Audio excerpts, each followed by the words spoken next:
দুই পুরনো শত্রু ভারত ও পাকিস্তানের মধ্যে যেন ফের দাও দাও করে জ্বলতে শুরু করেছে উত্তেজনার আগুন। আর সেই আগুনে ঘি ঢাললেন পাকিস্তানের রেলমন্ত্রী মোহাম্মদ হানিফ আব্বাসি। তিনি হুঙ্কার দিয়ে জানিয়েছেন ১৩০টির বেশি পরমাণু ক্ষেপণাস্ত্র এমনি এমনি সাজিয়ে রাখা হয়নি, এগুলো শুধুই ভারতের জন্য রাখা হয়েছে।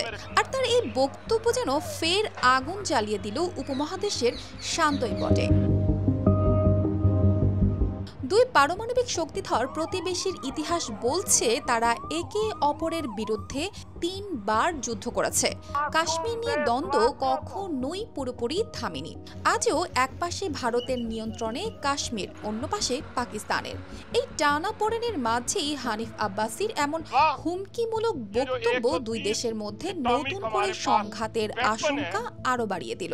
মনে পড়ে যাচ্ছে ১৯৯৯ সালের কার্গিল যুদ্ধের কথা, যখন সাবেক মার্কিন প্রেসিডেন্ট বিল ক্লিনটন হিমালয় অঞ্চলকে বিশ্বের সবচেয়ে বিপজ্জনক স্থান বলে আখ্যা দিয়েছিলেন।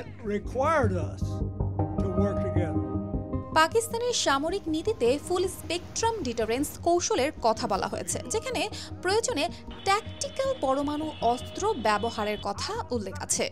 অন্যদিকে ভারতের কোল্ড স্টার্ট ডকট্রিন দ্রুত প্রতিশোধমূলক হামলার জন্য প্রস্তুত। বিশেষজ্ঞদের কালার এক্সপার্ট, জর্জ স্যাপ এবং মাইল্ড অন হ্যান্ডস টেকনোলজি সমৃদ্ধ অরিক্স ক্রিস্টাল ওয়াশ আপনার লন্ড্রি এক্সপার্ট।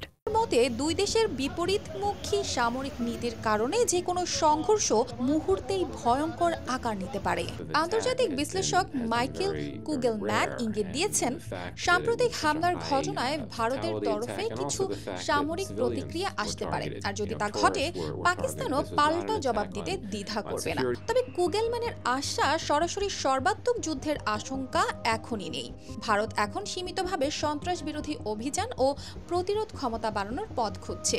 সম্প্রতি ভারতের পেহেলগামে ঘটে যাওয়া হামলার জন্য দিল্লি পরোক্ষভাবে পাকিস্তানকে দায়ী করেছে, যদিও এখনো প্রকাশ্যে কোনো প্রমাণ হাজির করা হয়নি। অতীতের অভিজ্ঞতা থেকেই তারা এমন ধারণা করছে। হামলার জের ধরে ভারত সিন্ধু নদী পানি বন্টন চুক্তি স্থগিত করেছে, পাকিস্তানি কূটনীতিক ও নাগরিকদের বিরুদ্ধে কঠোর ব্যবস্থা নিয়েছে। জবাবে ইসলামাবাদও একই পথে হেঁটেছে, ভিসা বাতিল থেকে আকাশসীমা বন্ধের সিদ্ধান্ত পর্যন্ত। অর্পিতা জাহান, RTV।